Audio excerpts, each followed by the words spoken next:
Hi, my awesome and amazing Sing, Read, Write, and Draw Zig homeschool class. I miss you guys. I wish that I got to see you every week, but I know that your parents are doing an awesome and amazing job at home, just like they always do. And I'm really looking forward to when we can get together today, or together again. So our plan for class today, I'm going to continue reading Mr. Popper's Penguins, because it's an awesome book. But then you'll have 3 videos. You'll have this video of Mr. Popper's Penguins, where we read it just like we would in class and we pull out some things that we can learn along the way. You'll have a video of a draw right now page with an Arctic scene, so either a penguin or the orca whale. I haven't decided which one yet.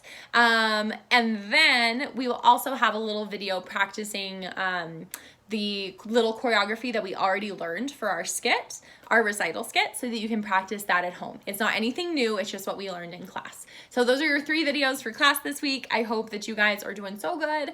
And Josiah and I are really looking forward to seeing you guys again. So we are on chapter 16. If you remember last time, we talked about alliteration, that when a phrase has the same sound, so Popper's performing penguins, that p sound, that's alliteration. And I challenge you guys to try to come up with some alliteration for your name. So like Rachel's Radical Rhinos. That's my alliteration for my name. I would still love to see your alliteration videos, so post them in the Facebook group or send them to me through the webpage if you're able to. That would be awesome. Okay, but in our Popper's Performing Penguins last week, the Poppers got a job performing at a theater, and they are about to go on tour. So let's find out what happens. Chapter 16. On the road.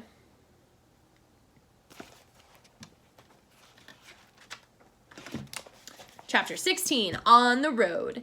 During the next day, there was much to be done at 432 Proudfoot Avenue. There were new clothes to buy for all of them, and the old ones to pack away in mothballs. Then Mrs. Popper had to scrub and polish and straighten the whole place, for she was much too good a housekeeper to leave everything at 6s and 7s while the Poppers were away. Mr. Greenbaum sent them their first week's pay in advance. The first thing they did was to pay off the man who had installed the freezing plant in the basement. He had been getting rather uneasy about his money, and after all, without him, they could never have trained the penguins.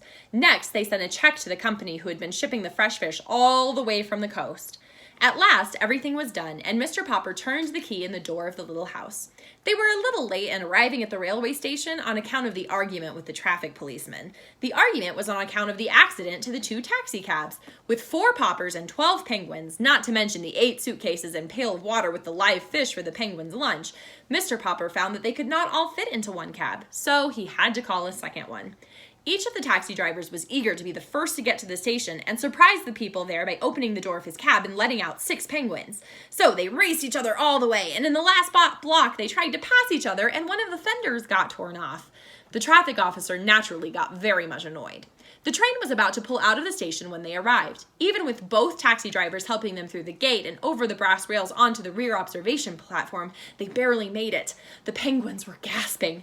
It had been decided that Mr. Popper should ride in the baggage car with the penguins to keep them from getting nervous, while Mrs. Popper and the children should ride in one of the Pullmans. Because of getting on at the observation end of the train, Mr. Popper had to take the birds through the whole length of the train. It was easy enough to get them through the club car, even with the pail of fish to carry. In the sleeping cars, however, where the porter was already making up some of the berths, there was trouble. The porter's ladders offered too much temptation to the penguins. There were a dozen happy orcs from a dozen ecstatic beaks. Popper's Performing Penguins, completely forgetting their discipline, fought to climb the ladders and get into the upper berths. Do you guys know what a berth is? So this is a vocabulary. A berth, because they're on a train, a berth is like a bed. So when it's saying like lower berth and upper berth, it's talking about bunk beds that are along the wall. So when the penguins are fighting to get into the upper berth, they want the top bunk on the bunk bed. I bet you guys have never fought that way. I fought that way when I was a kid. Sometimes I still do when I want the top bunk if there's bunk beds. Poor Mr. Popper. One old lady screamed that she was going to get off the train, whether it was going 90 miles an hour or not. A gentleman wearing a clergyman's collar suggested opening a window so that the penguins could jump out. 2 porters tried to shoo the birds out of the berths. there's some alliteration again, tried to shoo the birds out of the berths. Finally, the conductor and the brakeman with a lantern came to the rescue. It was quite a while before Mr. Popper got his pet safely into the baggage car. Mrs. Popper worried a little at the start over the idea of having Janie and Bill miss 10 weeks of school while they were on the road, though the children did not seem to mind. "And you must remember, my love," said Mr. Popper, who had never before been out of Stillwater in spite of his dreams of distant countries, "that travel is very broadening." From the start, the Penguins were a riotous success. Even their opening performance in Seattle went off without a hitch, probably because they had already rehearsed on a real stage. It was here that the Penguins added a little novelty number of their own to the program. They were the first thing on the bill. When they finished their regular act, the audience went wild. They clapped and stamped and roared for more of Popper's Performing Penguins. Janie and Bill helped their father herd the Penguins off the stage so that the next act could go on. This next act was a tightrope walker named Monsieur Duval. The trouble was that instead of watching him from the wings, as they should have done, the Penguins got interested and walked out on the stage again to watch him more closely. Unfortunately, at this moment, Monsieur Duval was doing a very difficult dance on the wire overhead. Look at the picture.